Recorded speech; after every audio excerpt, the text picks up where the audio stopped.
그러면 다시 시작을 하죠. 자, 영상 저작물의 특례 규정. 자, 이것도 좀 중요한데요. 영상 저작물을 창작을 했을 때 그 영상 저작물에 대한 저작권이 어떻게 되느냐 하는 것에 대한 특별한 규정을 우리 저작권법에 두고 있거든요. 두 가지가 중요한데요. 첫째는 이제 99조. 여기 보시면은 저작재산권자가 저작물의 영상화를 다른 사람에게 허락한 경우에는 특약이 없는 때는 다음 각호의 권리를 포함하여 허락한 것으로 추정한다. 자, 예를 들어서 내가 토지라는 소설의 저작재산권자예요. 그런데 이 토지라는 소설을 영화로 만드는 것에 대해서 허락을 해 주었다고 하면은 그 소설을, 토지라는 소설을 그 영화로 만들기 위해서 각색하는 것, 당연히 그 토지를, 소설책을 영화로 만들기 위해서는 시나리오 작업이 필요하죠. 그것도 포함해서 허락한 것으로 본다는 겁니다. 추정한다는 것이죠. 또 공개 상영을 목적으로 한 영상 저작물을 공개 상영하는 것, 그러니까 공개 상영, 즉 극장에서 상영하는 것을 목적으로 한 영상 저작물을 만들기 위한 계약이었다면 그것을 공개 상영하는 것도 허락한 것이다. 그러니까 영상화에 대한 허락뿐만 아니라 영상화하게 되면 어떻게 됩니까? 2차적 저작물을 작성하는 것이죠. 그뿐만 아니라 그것을 극장에서 공연하는 것은 2차적 저작물 작성권을 넘어서서 공연권이 작용할 부분이거든요. 그래서 원칙적으로는 공연에 대한 허락을 별도로 받아야 되겠지만 그렇게 되면 계약을 여러 개 해야 되는 복잡한 면이 있으니 이렇게 토지라는 소설을 영화화할 수 있도록 허락을 해줬다면 거기에는 그것을 시나리오로 만드는 작업과 그 다음에 극장에서 상영하는 것까지 다 포함해서 허락한 것으로 보겠다는 것이 이 99조의 취지입니다. 예, 어떤 것인지 아시겠죠? 그 조문을 보면 복잡하게 되어 있는데 그런 취지다 하고 이해를 하시면 되고요. 그 다음에 100조. 자, 이제 이것이 또 중요한데요. 자, 이 조문을 보면은 복잡해요. 그래서 이해하기가 힘든데, 자, 이런 취지입니다. 영상 저작물에는요, 그 영상 저작물을 만드는 영상 저작자가 있죠. 그 영상 저작물을 창작하는, 영화면 영화, 이것을 이제 창작하는 창작자가 있고, 그 다음에 투자하는 사람이 있습니다. 보통 영화사, 뭐 CGV 해서 이런 그 이제 투자사들, 그 영화를 만들기 위해서 기획하고 투자하는 사람. 이 사람은 창작에는 관여하지 않아요. 영화 저작물, 영상 저작물의 창작자라고 하면은 감독이라고 이름 붙은 사람들입니다. 감독. 그러니까 총감독, 미술감독, 무대감독, 조명감독, 의상감독, 무술감독, 촬영감독. 이렇게 감독이라는 이름이 붙은 사람들이 저작자고 영화사는 실제 창작에는 관여하지 않죠. 감독을 섭외해서 감독을 이제 그 감독하고 계약을 하게 되면 감독이 알아서 이제 뭐 촬영을 하게 되는 것이죠. 영화를 만들고 제작을 하죠. 또 만약 그 TV 드라마라고 하면은 감독이 아니라 보통 PD라는 이름이 붙죠. 그러니까 PD라는 이름이 붙은 사람들이 창작자입니다. 그런데 그런 이제 영상물을 만들기 위해서 기획을 하고 돈을 대는 투자자들이 있거든요. 이것을 영상 제작자라고 합니다. 그러니까 저작자가 아니라 제작자. 우리 저작권법에서 이렇게 저작자와 제작자는 구별해 줘야 돼요. 그러니까 저작자는 창작한 사람이고 제작자는 기획하고 투자, 돈 되는 사람입니다. 그래서 영상 제작자, 음반 제작자, 네. 그 다음에 또 데이터베이스 제작자, 이렇게 제작자라는 말을 쓰죠. 이런 사람들은 직접 창작에 관여하지 않지만 돈을 대고 투자하는 사람들이고 실질적으로 이 영화가 성공하느냐 못하느냐에 대해서 가장 큰 이해관계를 가지고 있고 가장 큰 리스크를 부담하는 사람들입니다.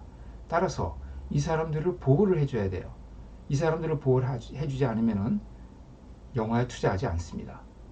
그러면 영화 산업이 발달할 수가 없죠. 그래서 저작권법 100조의 규정은 뭐냐 하면은 이렇게 영상 저작물을 만들게 되면은 그 영상 저작자가 저작권을 갖게 되겠죠. 창작을 했으니까. 그런데 그 저작권은 모두 다 양도된 것으로 추정한다. 누구에게? 영상 제작자에게. 그래서 여기 보시면은 영상 저작물에 대해서 저작권을 취득한 경우 특약이 없는 한 그 영상 저작물을 이용을 위해서 필요한 권리는 영상 제작자가 이를 양도받은 것으로 추정한다. 그러니까 감독이 저작권을 원시적으로 취득을 하는데 다른 약정을 하지 않으면은, 특약이 없으면은 이 감독이 갖게 된 저작권은 모두 영상 제작자에게 다 양도된 것으로 추정한다는 거예요. 그러니까 감독이 10명이든 20명이든 그 사람들이 가지는 모든 권리가 일괄해서 영상 제작자, 즉 영화사에게 양도된 것으로 추정을 하기 때문에 영화사가 모든 권리를 가지고서 이제 그 영화를 활용할 수 있게 되는 것이죠. 그걸 배급하고 상영하고 이제 이런 행위를 할 수 있게 됩니다. 그것이 바로 이제 이 100조의 규정입니다. 예, 그래서 이것도 상당히 중요하죠. 네. 근데 이제 우리나라의 경우에는 이제 이 영상 저작물의 특례 규정이 있지만은 또 없는 나라들도 또 있다고 해요. 또 이 영상 저작물 특례 규정이 제작자에게 너무 일방적으로 유리하게 돼 있다고 해서 뭐또 폐지해야 된다는 그런 주장도 있고요. 하여튼 뭐 그러나 우리나라는 일단 이런 그 특례 규정을 갖고 있다는 점을 우리가 알아둬야 됩니다. 그런데 이제 여기에 한 사건이 나오죠. 이제 영화음악과 관련해서 음악 저작권 협회와 CGV 사건의 사이에 있었던 사건인데요. 자, 이거는 이 어떤 그 영화를 만드는데 배경음악으로 이제 음악들이 많이 들어가잖아요. 그 배경음악으로 들어간 것에 대해서, 그러니까 그 이 CGV에서 영화를 만들면서 배경음악을 사용할 때 배경음악을 사용하는 권리, 사용하는 것에 대한 사용료를 다 지급을 했습니다. 그래서 영화를 만들었어요. 그 다음에 이제 그것을 극장에서 공연을 해야 되잖아요.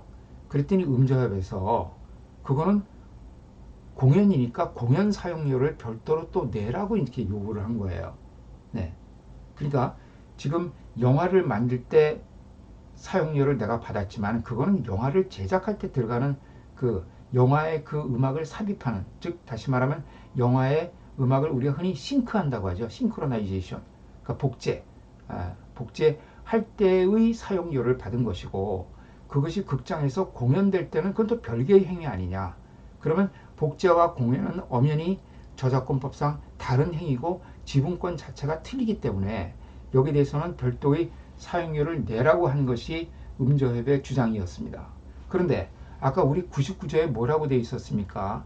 99조에 저작재산권자가 영상화를 허락한 경우에는 그것을 공연, 극장에서 상영하는 것까지 포함해서 허락한 것으로 봐야 된다는 이 규정이 있었죠.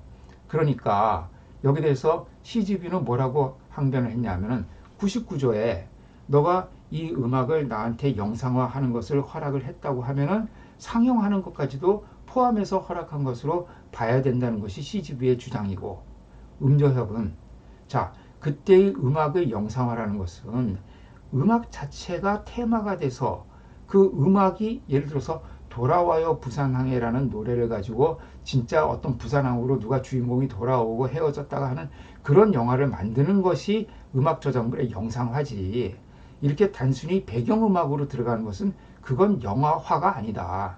그건 영화화라는 것은 그 음악 자체가 소설이 영화를 되듯이 그 음악 자체의 그 사상과 감정을 가지고 영화를 만들었을 때 그것을 영상화라고 말하는 것이고, 99조는 거기에 해당되는 것이지, 지금처럼 이렇게 어떤 네가 그냥 너 마음대로 영화를 하나 만들고 거기에 배경음악으로 우리 음악을 끼워 넣은 것은 그것은 99조의 영상화가 아니라 그냥 복제다. 나는 복제에 대해서만 허락을 한 것이기 때문에 공연에 대해서는 따로 돈 내라 하는 것이 이제 음저협의 주장인 것이죠. 자, 여러분들 어떻게 생각하십니까? 결국 법원은 CGV에 손을 들어줬어요. 네, CGV에. 그래서 이렇게 음악 저작물의 영상화라는 것은 반드시 그 음악 자체를 가지고 영화를 만드는 것뿐만 아니라 배경음악으로 들어가는 것까지도 포함하는 개념이다. 이렇게 이제 판결했던 사례입니다. 그리고 이제 여기 노래방 사건을 들면서 음저협은 야, 노래방에 보면 노래방 기계가 있고요. 그 기계에 그 노래방 기계에다가 음악을 녹음할 때 음저협에서 돈을 받고요. 그 다음에 그것이 노래방에서 연주될 때마다 이제 돈을 받거든요. 왜냐하면 연주되는 것은 공연이고 그 기계에다가 이것을 음악을 장착을 하는 것은 복제이기 때문에 이건 별개다 해서 따로 돈을 받는 것으로 대법원 판례가 나와 있습니다. 아니, 노래방 기계 사건에서는 복제와 공연을 구분을 했는데 왜 영화의 경우에는 그 구별을 안 하느냐.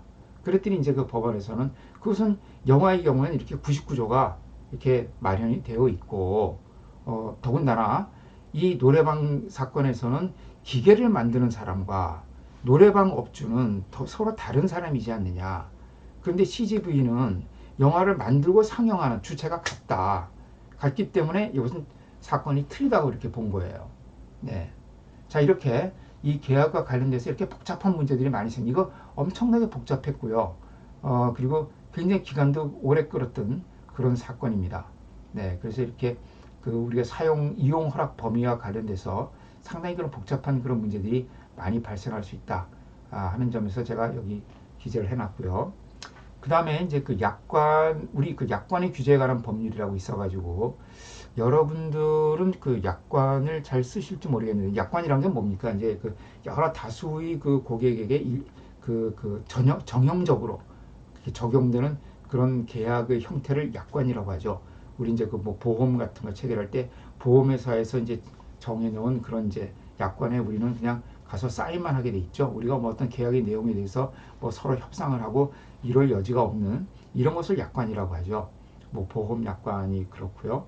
또 그다음에 우리 뭐 인터넷에서 뭐 많은 경우에 뭐 다 그냥 동의해야 되고 개개의 계약 조항에 대해서 우리가 뭐 이의를 달거나 뭐 수정하자 이렇게 얘기를 할 수가 없지 않습니까? 이제 그런 것을 약관이라고 하는데, 그렇다 보니까 이제 이런 약관의 경우에는 대부분 약관 작성자에게 유리하게 작성되는 경우가 많은 거죠. 그래서 고객이 이제 손해를 보는 경우가 많이 있는데, 그래서 이 약관은 신의 성실의 원칙에 따라서 공정하게 해석돼야 되고, 아주 신의 성실의 원칙에 위반해서 공정성을 잃은 약관 조항은 무효라는 이런 약관 규제에 관한 법률이 있습니다.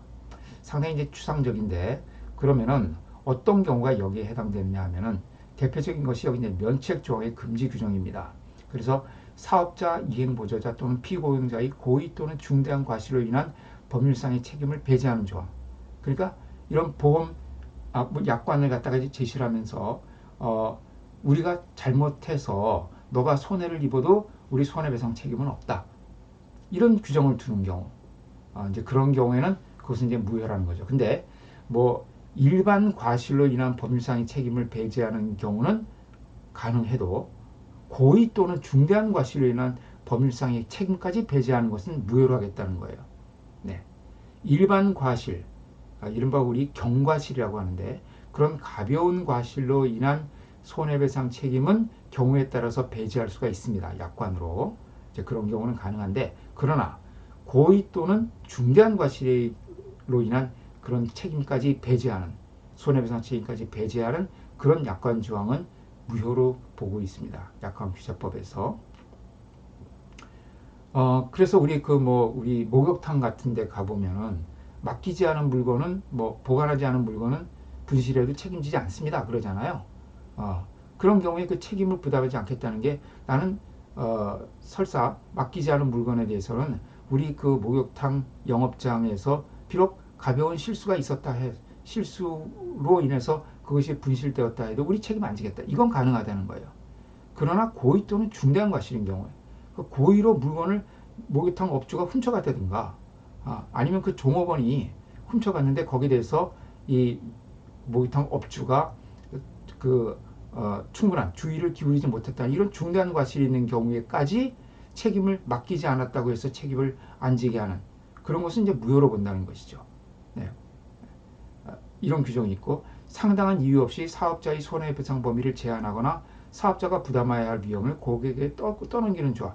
자, 이것은 우리 뭐 인터넷이나 전기 같은 경우에 이런 경우를 많이 볼 수가 있는데, 예를 들어서 우리가 이제 인터넷을 갖다가 인터넷 사업자를 통해서 인터넷 서비스를 받지 않습니까?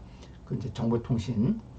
그런데 이제 보통 그런 이제 약관에 보면은 서비스가 중지되었을 때, 갑자기 뭐 어떤 이제 뭐 사유로 인해서 서버가 뭐 중단되었다거나, 여기서 중지되었을 때 보통 이제 손해배상은 어떻게 되어 있냐면은 중지된 시간만큼의 이용 요금, 내가 3시간 이용하는데 뭐 3,000원을 내왔다고 하면은 그거의 3배 정도, 그러니까 뭐 9,000원, 이 범위 내에서만 손해배상을 하도록 이렇게 범위를 제한하는 거죠.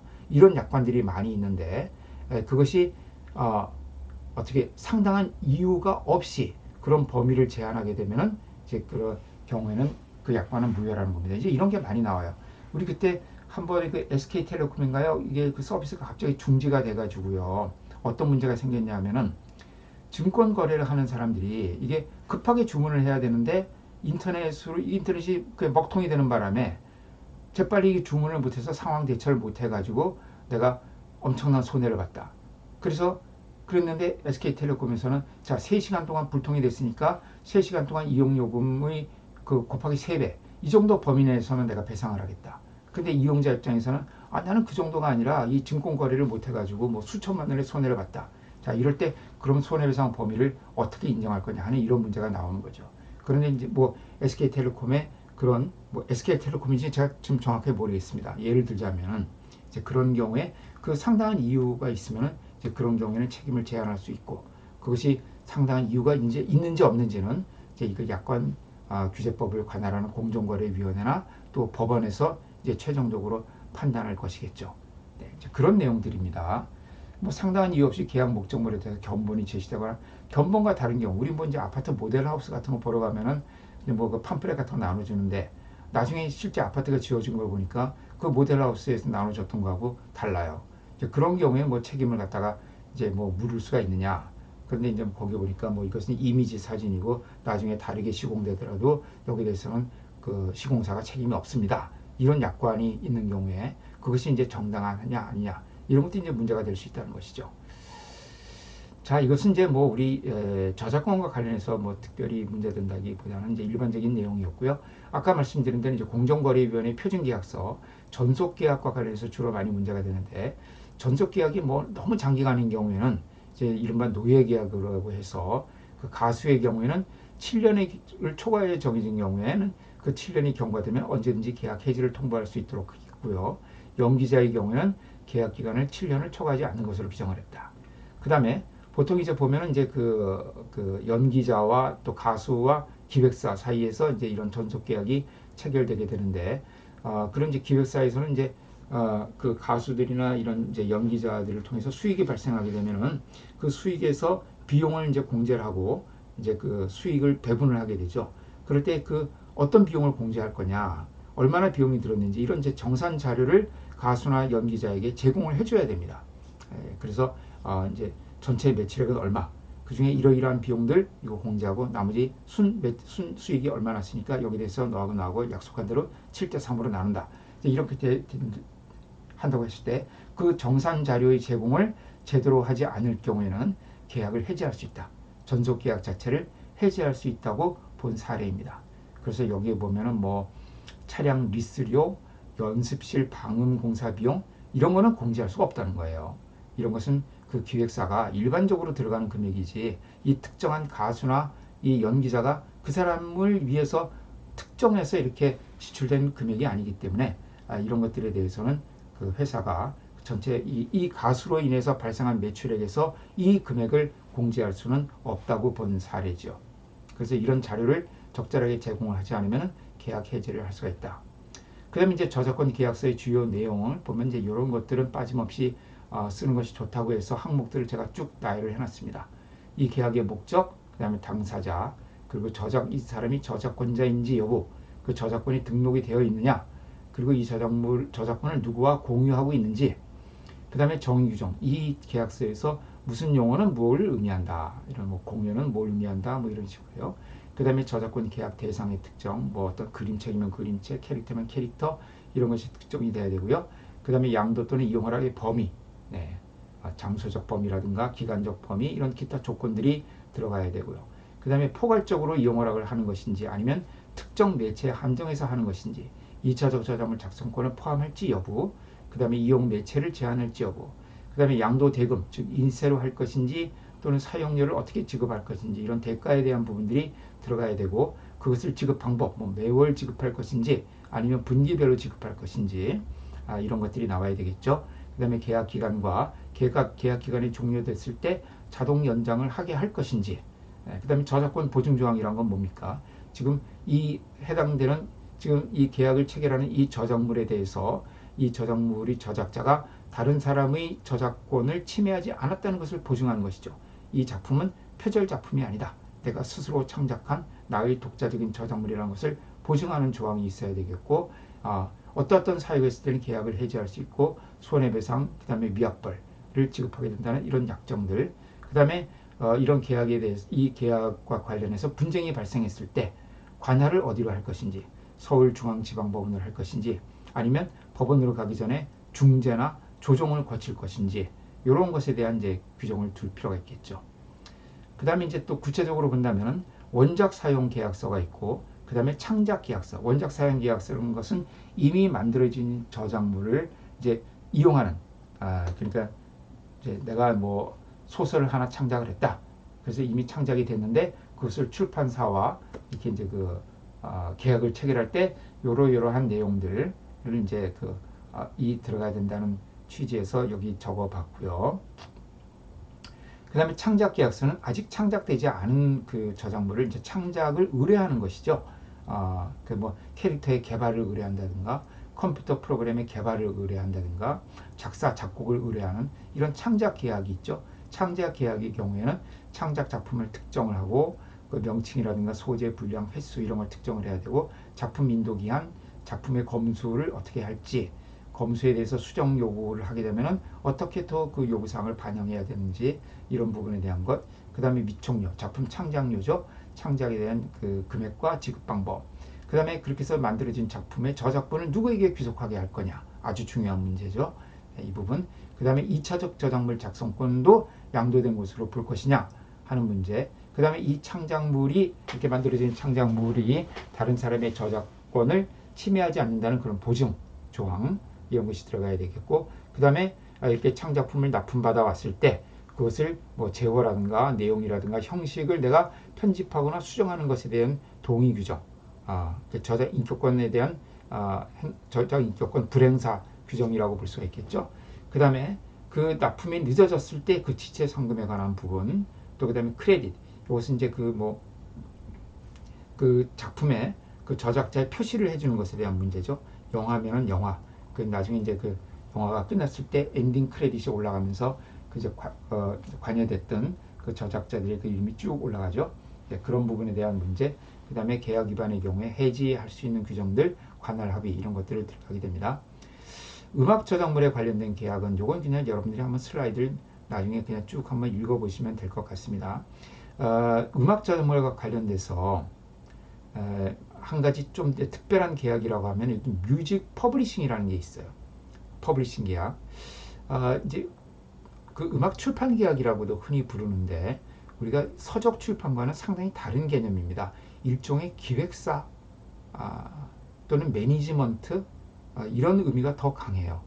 우리가 흔히 뮤직 퍼블리싱, 그러니까 퍼블리싱이 이제 좀 출판이라는 말을 연상을 시키기 때문에 그 음악 출판 계약이라고 이렇게 번역을 하는 경우도 자주 있는데, 사실은 이것은 출판이라는 개념보다는 기획사의 개념, 또는 대리중개업 저작권, 또는 뭐 매니지먼트, 여기에 더 가깝다. 근데 사실 이 뮤직 퍼블리싱은요, 우리나라에서는 그다지 활성화되고 있지는 않습니다. 미국에서는, 해외에서는 많이 활성화되어 있어요. 해외에서는 거의 대부분의 이 음악 창작자들은 퍼블리싱 회사를 통해서, 그러니까 매니지먼트 회사죠. 퍼블리싱 회사를 통해서 자기의 음악 저작물을 홍보를 하고 유통을 하게 됩니다. 네.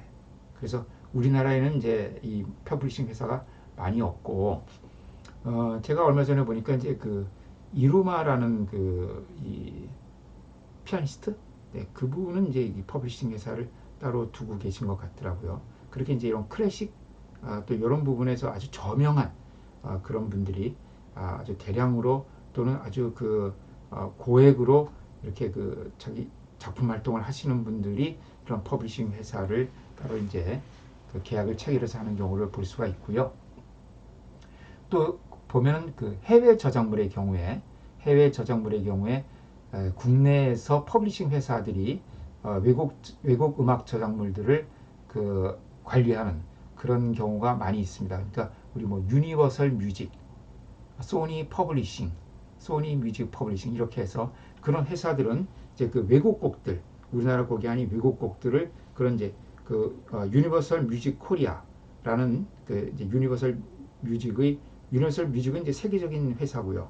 그 한국 일종의 지부가 있는 거죠. 한국 법인, 한국 법인이 이제 유니버설 뮤직 코리아인데 거기서 그 유니버설 뮤직이 가지고 있는 그 해외 음악 저작물에 대해서 한국에서의 그런 매니지먼트를 하고 있는 이제 그런 경우를 볼 수가 있습니다. 그러니까 소니 퍼블리싱 소니 퍼블리싱 회사라든가 그 유니버설 뮤직 이런 회사들이 이제 거기에 해당이 되죠. 네, 그 다음에 이제 그 음악 저작물의 경우에는 뭐 작사, 작곡, 편곡, 실현자, 가수, 연주자, 음반 제작자 이런 다양한 사람들이 관여를 하게 됩니다. 그래서 예를 들어서 어떤 음반을 가지고 이것을 어, 영화관에서 틀어준다. 그러면 그것도 공연이거든요. 그러면 거기에 몇 사람이 관여를 합니까? 자, 작사, 작곡자가 당연히 관여를 하게 되겠죠. 그 다음에 그것을 이제 그 편곡을 한 편곡자도 관여를 하고 그 음반에서 그 곡을 부른 가수와 연주를 한 연주자도 거기에 관여를 할 수밖에 없고요. 또 그것이 CD로 구워졌기 때문에 음반 제작자의 권리도 어, 여기에 작용을 하게 됩니다. 그래서 CD를 가지고 극장에서 공연을 했다, 틀어줬다. 그렇게 되면 이 5명, 연주자까지 포함한 6명이 되겠죠. 6명으로부터 다 별도의 허락을 받아야 되는 이런 이제 복잡한 그런 이제 관계가 생겨난다. 자, 요거는 이제 뭐 다음 주에 할 내용이고요. 그래서 퍼블리싱 그룹에는 이제 뮤직 퍼블리셔라고 해서 이런 회사들이 우리나라에는 많이 있지는 않다 하는 것이고 이 음악 저작물을 이용하고 유통하는 그룹은 이제 음반사, 우리 흔히 레코드 컴퍼니라고 하고요. 또 방송사도 음악 저작물을 유통하죠. 영화 제작사도 그 영화에 이제 음악이 삽입되게 되면 배경음악이라든가 주제가라든가 또는 시그널 뮤직 같은 거, 네, 우리 뭐 뉴스 같은 거 할 때 이제 시그널 뮤직 같은 거 있잖아요. 다 이런 것도 이제 음악 저작물의 유통에 해당되게 됩니다. 공연하게 되면 그 공연 기획사가 유통사가 되는 것이고 ISP, CP, ISP는 이제 뭐 멜론이라든가 네 이런 이제 그 사업자들이 되겠죠. 소리바다 또 뭐 벅스뮤직 이렇게 이제 우리가 주로 스트리밍 방식을 통해서 음악 저작물을 유통하는 경우 플랫폼 사업자 유튜브라든가 네 이런 것이 이제 플랫폼 사업자가 되겠죠. 그다음에 이제 음악 저작물과 관련된 계약으로는 뭐 작사 작곡 계약, 창작을 의뢰하는 계약이죠. 그래서 음악 퍼블리셔가 또 의뢰하는 경우도 있고요. 또는 음반 제작자가 의뢰하는 경우도 있고 또 영화사가 의뢰하는 경우도 있고요. 다양한 그런 작사 작곡 계약이 있고 프로듀싱 계약은 이제 그 일종의 말하자면 그 매니지먼트 계약이라고 볼 수가 있습니다. 그 음악의 그 홍보라든가 그 출판 이런 모든 요소를 관리하고 책임지는 그런 계약. 또 이 프로듀싱 계약과 또 매니지먼트 계약은 사실 상당히 비슷한데요. 엄밀하게 뭐 구분을 해본다면은 프로듀싱 계약은 이제 그 곡을 위주로 해서 어떤 곡에 대해서 내가 프로듀싱을 하겠다. 예, 이런 개념이라고 한다면 매니지먼트는 그 연기자 또는 이렇게 사람을 대상으로 하는 사람을 위주로 하는 그런 계약이다 이렇게 보시면 될 것 같습니다. 네, 그래서 미국의 경우에는 이제 그 퍼블리셔가 아주 그 왕성한 활동을 하고 있고 이 사람들과의 계약이 상당히 중요한데 우리나라에서는 퍼블리싱 계약은 그렇게 많이 이용되고 있지는 않고요. 우리나라에서 많이 활용되는 것은 여기 보시는 서브 퍼블리싱 계약. 이것은 이제 그 외국의 저작물을 국내에서 2차적으로 이용하는 경우 이런 서브 퍼블리싱, 뭐 유니버설 뮤직 코리아 또는 이제 그 소니 퍼블리싱 코리아 뭐 이런 이제 회사들이 여기에 해당된다고 볼 수가 있습니다. 네. 네. 그 다음에는 뭐 이제 그 다른 내용이어서 일단 제가 여러분들한테 말씀드려야 될 여기 라이선스 계약 관련해서 그, 그 로열티를 음악과 관련해서 퍼포먼스 로열티라는 것은 공연에 대한 그 사용료고요. 미케니컬 로열티라고 이제 이런 용어를 쓰는데 이거는 그냥 그대로 복제하는 거. 그러니까 CD로 굽거나 또는 이제 뭐 USB로 굽거나 하는 것이 이제 그 미케니컬 로열티고 싱크로나이제이션 싱크로 권리라는 것은 영화에 삽입하는 경우를 특별히 말합니다. 근데 우리나라에서는 이 미케니컬 로열티와 싱크로나이제이션 로열티가 둘 다 그냥 동일한 복제권의 개념에 속하거든요. 복제권에. 그래서 우리나라에서는 이 두 가지를 굳이 구별하지 않는데 미국의 경우에는 이걸 구별을 합니다. 그러다 보니까 우리나라도 지금 이제 자꾸 이 음악 산업이 글로벌화 되다 보니까 우리나라에서도 지금은 이런 미케니컬 로열티 그러니까 그냥 CD 자체로 굽는 것과 그것이 영화나 뭐 어떤 드라마나 이런 데 삽입되는 경우의 권리를 분리하는 그런 이제 그 관행이 점차 지금 나타나고 있다 하는 점을 말씀을 드립니다. 자, 여기까지 제가 말씀드려야 될 내용은 다 말씀을 드렸습니다. 여러분들 8시간 동안 참 수고가 많으셨는데요. 네. 혹시 질문 있으면 질문